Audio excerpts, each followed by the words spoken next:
Tudo bem, pessoal? Primeiramente, eu quero agradecer a oportunidade de estar falando aqui para vocês. É uma honra participar de eventos científicos assim e ver uma escola fomentando a ciência e alunos com temas tão interessantes como é o tema da maçã, né? É uma honra para mim estar participando. A maçã é um alimento, né? Uma fruta que está na mesa dos brasileiros. É uma fruta cujo movimento a economia e uma fruta barata nos padrões brasileiros de consumo. Então, é uma fruta corriqueira, né, que a gente chama de corriqueira, que a gente consegue consumir com frequência. Então, para poder falar da maçã, eu quis separar alguns pontos relevantes, algumas coisas da minha área, né, da odontologia, que eu acho que vale a pena a gente destacar e conversar sobre. Tá?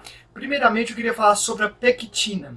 A pectina é uma fibra hidrossolúvel, né? Então é um polissacarídeo, e ela regula, né? Ajuda na regulação do trato intestinal, regula a absorção de glicose, ou seja, para pacientes diabéticos ou que a gente quer controlar a glicemia, né, o que a gente chama aí comumente de pré-diabéticos, ou até mesmo para um paciente saudável, para uma pessoa saudável que quer controlar a sua glicemia, né, a quantidade de açúcar no sangue, a gente consegue utilizar a maçã por ela ser rica nessa fibra. Tá?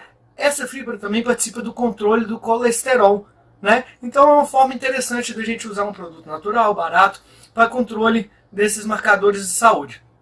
A maçã ela também é rica em flavonoides. Tá? Flavonoides também pode ser chamado de bioflavonoides, tem gente que denomina também de vitamina P. Tá? Essa substância é um antioxidante potente pra caramba. A função do antioxidante é combater radical livre, né? Então é um produto da respiração celular, né? O radical livre, ele consegue retirar isso do organismo, tá? Ou seja, ele diminui o envelhecimento celular. Tá?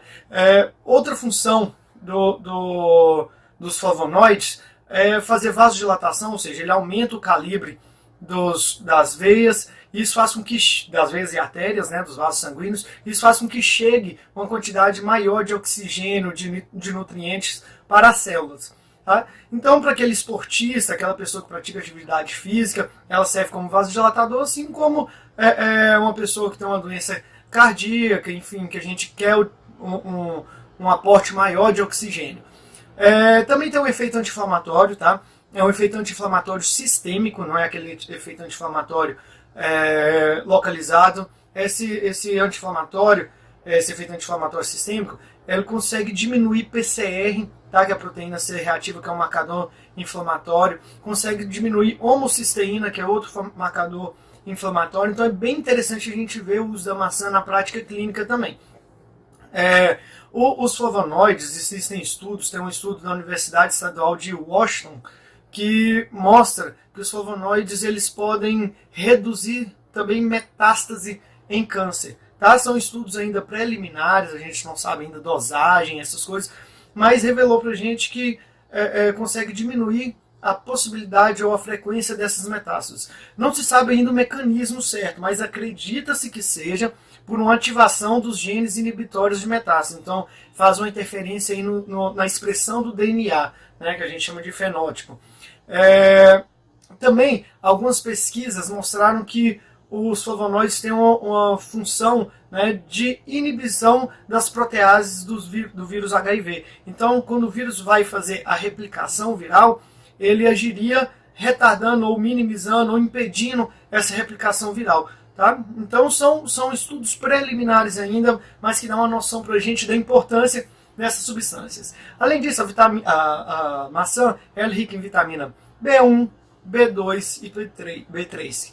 Né? São vitaminas do complexo B. A B1, tiamina, B2, riboflavina, a B3, a niacina. Tá? Essa substância ela tem várias funções no organismo, mas eu queria destacar aqui a função mitocondrial, tá? Então, elas participam do processo de respiração celular. A tiamina, ela participa em vários processos da respiração, mas ela é bem importante, né? Ela é muito importante na conversão, né, do piruvato em acetil-CoA. Então, antes de iniciar o ciclo de Krebs, precisa da conversão para que essa substância entre no ciclo de Krebs. Então, sem a tiamina, a gente não consegue fazer uma respiração celular, um ciclo de Krebs eficiente. A riboflavina e a niacinamida, ou niacina, elas participam do processo de produção do FAD e do NAD, né? Então elas são cofatores também no ciclo de Krebs. Então, para uma doença mitocondrial, uma doença metabólica, elas também funcionam de uma forma excelente, essas substâncias. Então, a maçã entra como cofator aí no tratamento nutracêutico dessas doenças, tá? Não é por causa dessas vantagens que a gente vai ter que comer aí um saco de maçã por dia, né? A gente tem que tomar um pouquinho de cuidado com isso. Então a dose hoje que a gente recomenda de maçã são cerca de 2 maçãs ao dia, 3 maçãs ao dia, já é uma forma terapêutica. Isso não quer dizer também que a gente tem que suspender as outras medicações quando o médico responsável pelo tratamento disser que precisa tomar medicações, porque eu já como a maçã e a maçã já tem o vasodilatador, já combate o radical livre, já combate metástases. Isso, a gente tem que entender que o processo, né, são processos somatórios. Então a gente utiliza também os nutracêuticos como forma medicamentosa ou suplementar, mas a gente não pode abandonar os tratamentos medicamentosos.